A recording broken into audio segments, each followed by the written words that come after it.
Selam aleyküm Eray. Aleyküm selam Mamus. Merhaba şavay başı. Başım Mamus tatçani başı şaba. Gerek spas mehev naskırı bu navete bخير Eray nefsa. Navime Eray, Eray. baş navime Esin.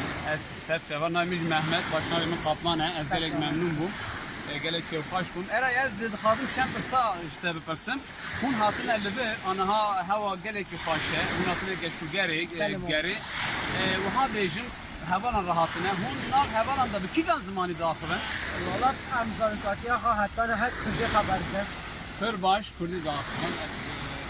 Mesela hun nav kudan mali به مالباتی دیا کو باوی خو خوش تا کو برای خورا کی جان زمانی خبر بدید Kurdی haberdir. کردی خبر بدید دما کو کردی خبر بدید yani از وها بیشم kevfaş nişan nabi yani ev hiç bir zaman ente yani kevfaşı yakın nişan dedin anladın ez Vakti azmanı haberden tabii ki kaçtı bu. gelek spas peki ez vha bu segidin dedim söyledi çi dükkanı aynı bir dik git işte gidi kırı danusanda dedi ki Slavya dedi dükandar o işte gidi kırı ki can zamanı dışta bir kırı danusanda dedi ki Ya koyu koy dedim vakti avcılarımı kar dibini azmanı haberden. Evet, bu tarih dedi o evde para kazanmıştık yani olsa o zaman okudu Kurdi bahsedi gelek fastıkım bak gelek kevfaş bu em heval nazlıkın nabiyete bخير Emre Navimci Mehmet gelek kevfaş gelek memnunum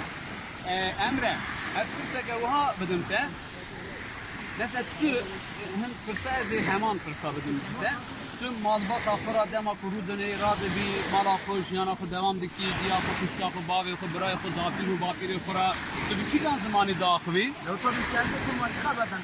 kurdi dağıvi nerede gel eksfastıkım peki küçüğü mesela vani em zanın kuvan bajar edimezine küçüğü vani o vani avame hene şu avame mesela bir pizza ki bu kuyi tu dema ku pizzayı dikleri bir can zamanı dağıvi Yani keko bunu pizza gibi ne? ne kurdi dağıvi Hayazı kurdi.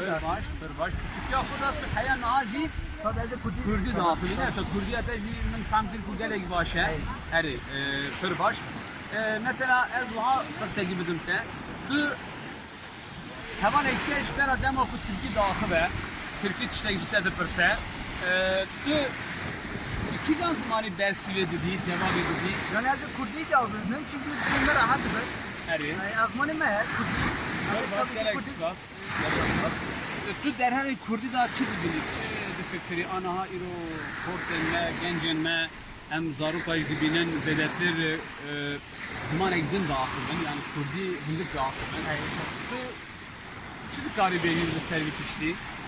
Yani vallahi azı kurdi. Kurdi dağıtırdım. Ne şey? Jukuttu heval anajini tavsiye ediki. Ya bu zaman yok. Azmanı meğer tabii ki. Azmanı meğer ne olsa em Kurdi derkebe. Ez gelek spasıkım. Hem de ez gelek kevkaş mı? Azı gelek İşler aziz. Spasıkım.